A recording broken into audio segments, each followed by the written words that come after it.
Hi నమస్తే అండి, welcome to MD వారి వంటలు. ఈరోజు వీడియో మీకు అర్థమైపోయి ఉంటుంది. చిలకడదుంప అండి, స్వీట్ పొటాటో తోటి పచ్చడి అయితే చేసి చూపిస్తున్నాను. రెగ్యులర్గా అందరం కూడా వీటిని ఉడికించేసుకొని తింటాం. మరి ఉడికించుకున్న చిలకడదుంపని పండుమిర్చి పచ్చడి, మీ అందరూ తెలుసు కదా, రెడ్ చిల్లీ పచ్చడి, పండుమిర్చి పచ్చడితో తింటే చాలా బాగుంటుంది. మీరు ఎంతమందికి తెలుసండి? తెలిస్తే కామెంట్ చేయడం మాత్రం మర్చిపోకండి. సో మనమైతే ప్రజెంట్ పచ్చడి అయితే చేస్తున్నాము. ఈ పచ్చడి కొబ్బరి పచ్చడి ఎలా ఉంటుందో దానికి ఏ మాత్రం తీసిపోదండి, అంత బాగా ఉంటుందన్నమాట. సో ఈ వీడియో మీ వరకు వచ్చిందంటే అది టేస్ట్ బాగుందని అర్థం. బాగుంటేనే నేను వీడియో చేస్తానండి, లేకపోతే చేయను. ఎందుకంటే కేవలం మనం మాత్రమే కాదు, పిల్లలు కూడా తినాలి మనం చేసే ప్రతి రెసిపీ. సో దానికోసం నేను చిలకడదుంపని ముందుగానే పొట్టు తీసి ఈ విధంగా కట్ చేసి పెట్టుకున్నాను. వీటిని మనం ఉడికించాల్సిన అవసరం లేదండి, పచ్చివే అనమాట. సో కొన్నిటిని మాత్రం వేయించుకోవాలి. సో దానికోసం ఒక బాండి పెట్టేసుకొని ఇందులో కొంచెం ఆయిల్ యాడ్ చేద్దాం. నేను కొంచెం ఆయిల్స్ చాలా తక్కువ అండి, మీకు అది నా ఛానల్లో మన వీడియోస్ అన్నీ చూస్తే కొంచెం ఎక్కువగా వాడడం అనేది చాలా రేర్ అనమాట. ఎందుకంటే నేను ఆయిల్ చాలా తక్కువ ప్రిఫర్ చేస్తాను. సో ఇప్పుడు కొంచెం చూసారు కదా, ఒక్క టేబుల్ స్పూన్ కూడా వేసానా లేదా అన్నట్టుగా ఉంది. జస్ట్ ఇవి దినుసులు వేగాలి కాబట్టి ఇందులో ఒక అర టేబుల్ స్పూన్ వరకు ధనియాలు వేసుకొని జస్ట్ ఒక హాఫ్ మినిట్, ఒక 30 సెకండ్స్ వీటిని వేయించుకోవాలి. ఆ తర్వాతకి ఇందులోనే మనం తీసుకున్న చిలకడదుంపకి సరిపోయే విధంగా, అంటే కారానికి సరిపోయే విధంగా పచ్చిమిర్చి తీసుకోండి. ఒక్కసారి బాగా కలిపేసి మూత పెట్టేసుకొని వేయించుకుందాం. ఎందుకంటే నేను పచ్చిమిర్చి డైరెక్ట్గా అలానే వేసా కాబట్టి అవి మధ్యలో చిట్లి మన మీద చింది పడతాయి. లేదనుకుంటే మీరు 2 పీసెస్గా చేసి వేసుకోండి, అలాంటి ప్రాబ్లం అయితే ఉండదు. సో ఇందులోనే ఒక అర టేబుల్ స్పూన్ వరకు నువ్వులు హెల్త్కి చాలా మంచిదండి. మన ఛానల్లో ఆల్రెడీ నువ్వులతోటి కారపొడి అయితే చేసి పెట్టాను చూడండి. అది అందరూ ఎవరైనా సరే, చిన్న పెద్ద వాళ్ళు వీళ్ళని కాదండి, ప్రతి ఒక్కరూ రోజుకి 3 టేబుల్ స్పూన్ల వరకు అయితే నువ్వులు అయితే తీసుకోవాలి.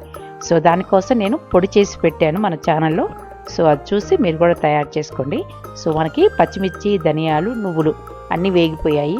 ఇప్పుడు ఇందులోనే కొంచెం జీలకర్ర వేసేద్దాం, ఆ వేడికి మగ్గిపోతుంది.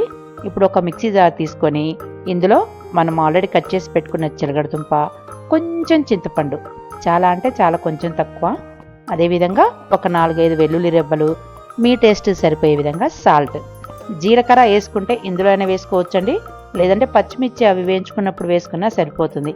అలా అయినా వేసుకోవచ్చు, ఇలా అయినా వేసుకోవచ్చు.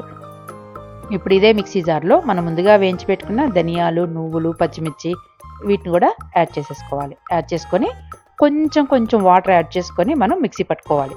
ఎందుకంటే ఇందులో వాటర్ కంటెంట్ ఉండదు కదా.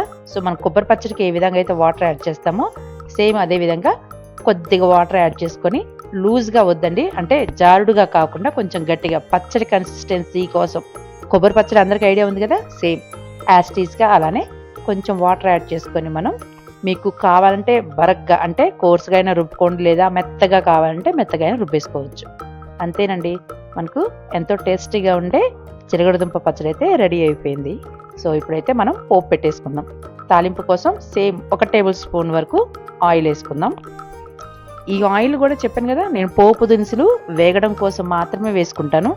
మీకు ఎంత అవకాశం ఉంటే అంత తగ్గించుకోండి, టేస్ట్లో ఎలాంటి మార్పు అయితే ఉండదండి, ఈ విషయంలో నేను గ్యారంటీ.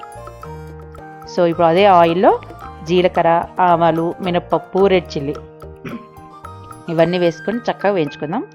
సో మనకు పోపు అయితే ఆల్మోస్ట్ రెడీ అయిపోయింది. సో పోపు రెడీ అయిపోయాక మంట తీసేసి ఇప్పుడు ఇందులో కొంచెం ఇంగువ. సో ఇంగువ హెల్త్కి చాలా మంచిది, డైజెషన్ బాగా జరుగుతుంది. ఇందులో కొద్దిగా కరివేపాకు. సో మీరు ప్రతి పోపులో అంటే పచ్చళ్ళకి, కొన్ని రకాల కర్రీస్కి ఇంగువ వాడుకోవడం మంచిదండి. సో ఇప్పుడైతే లాస్ట్లో ఫైనల్గా కొంచెం పసుపు వేసుకొని ఇప్పుడు మనం రుబ్బు పెట్టుకున్న పచ్చళ్ళు వేసుకుందాం. అంతేనండి, ఎంతో టేస్టీగా ఉండే చిలకడదుంప పచ్చడి అయితే రెడీ అయిపోయింది. ఇది కేవలం అన్నానికే కాదండి, ఇడ్లీ, దోశ, చపాతీ వేటికైనా సరే చాలా బాగా ఉంటుంది. ఐ హోప్ నా వీడియో మీకు నచ్చిందని అనుకుంటున్నానండి. సో నా వీడియో కనుక మీకు నచ్చినట్టయితే ప్లీజ్ లైక్ చేయండి, షేర్ చేయండి, సబ్స్క్రైబ్ టు ఎండి వారి వంటలు. మరొక కొత్త రెసిపీతో మళ్ళీ కలుద్దాం.